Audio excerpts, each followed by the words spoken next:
y'all, it's your favorite host, AybrielBTV, and we are here for another episode of Down and Dirty. Today we have a special guest with us, Chef Flossy. How you feeling? I'm feeling good. Feeling good? Okay. You look good. You look good. And so can you tell us a little bit about yourself and your journey as a chef? Okay, so I'm Chef Flossy. I went to La Cordon Bleu where I studied culinary arts. Okay, fancy. And I did my internship at Walt Disney. So I studied there for a little bit in Florida.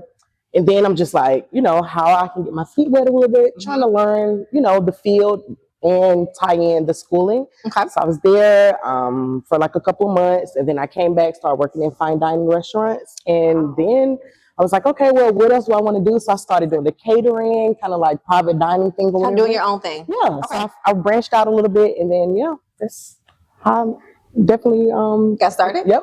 Okay. And so why is creating your own lane or avenue important to you in the culinary space? Because you can learn a lot of things in school, you can learn a lot of things in the field. So I have the opportunity to learn both. Okay. So I tie that in, and it just makes you, like this unique person, and whatever flavors that you can put together, it make you your own.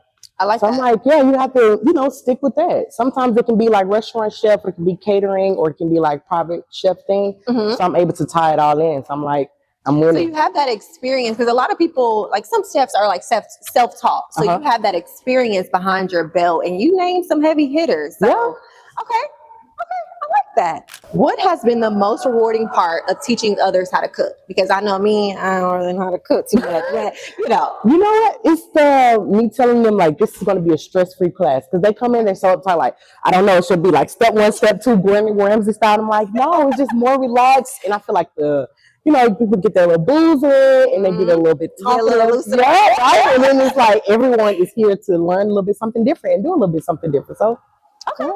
And so what was the moment where you knew, like, okay, cooking is my calling? Like everybody has that moment, whether that mean like in school or life experiences, or maybe even through interactions. Like what was that moment? Or maybe even like your family. Like what was that moment where you're like, you know what, this is what I'm called to do? You know what? I feel like I'm gonna have to go with the family. Like, so I'm the oldest of yes. So I'm like in the house holding it down a little bit. Mama gotta do what she gotta do. So I'm always like cooking up some meals and stuff, and I'm always asking my sister and my brother, like, hey, how do you like it? How do you like it? And they're like, it's good, it's good. I'm like, no, what else?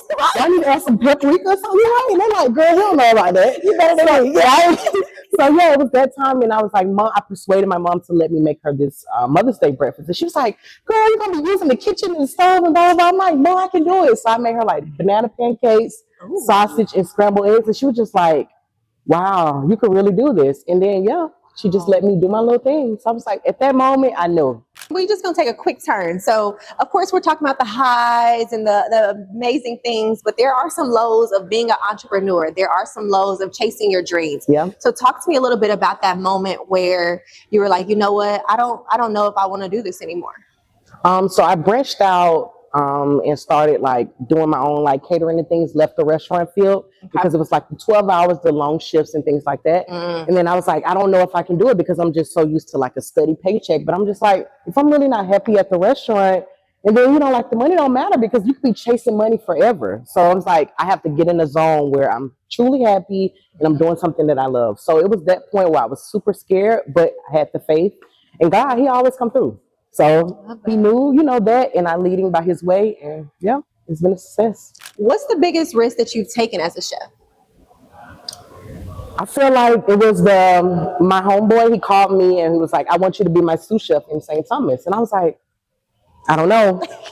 Never got on a plane before, never like left my family. And I just had that faith, and I just jumped out, and that's it. I went there, and it was just like such a beautiful experience. He always showed the way, and I was working under him, and it was a little bit rough in front of him. It wasn't all smiles and just cheesing and whatever. But he just made me and molded me the person. Better person. Yeah, definitely better chef. Definitely.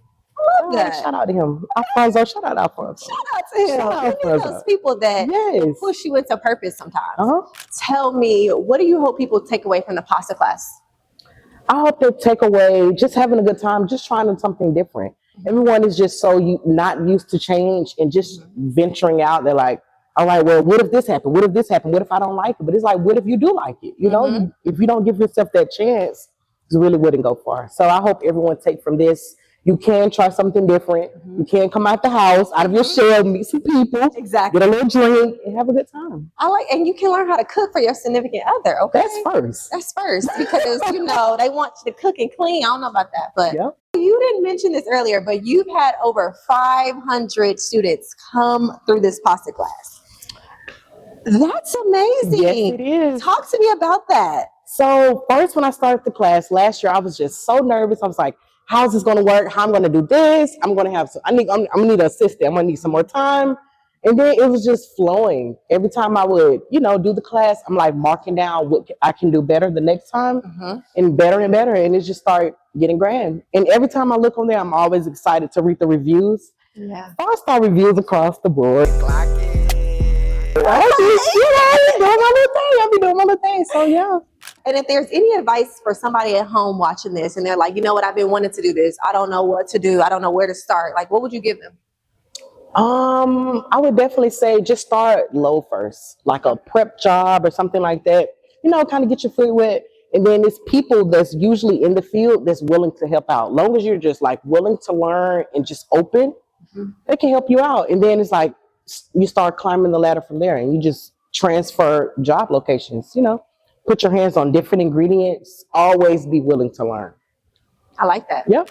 So Chef Flossy, we're here at the pasta class, but you're also doing a new class. Tell us about that. So if you don't like pasta, we got something new for you. Okay, so we're going to be making some authentic Asian dumplings. We're going to be doing it with some chicken, some cabbage, some carrot mix, a little bit of something, spinach is going to be in there. Okay. And then I'm going to have a veg option as well. For the vegans. Yeah. Because I know them, they like to show up a little bit sometimes.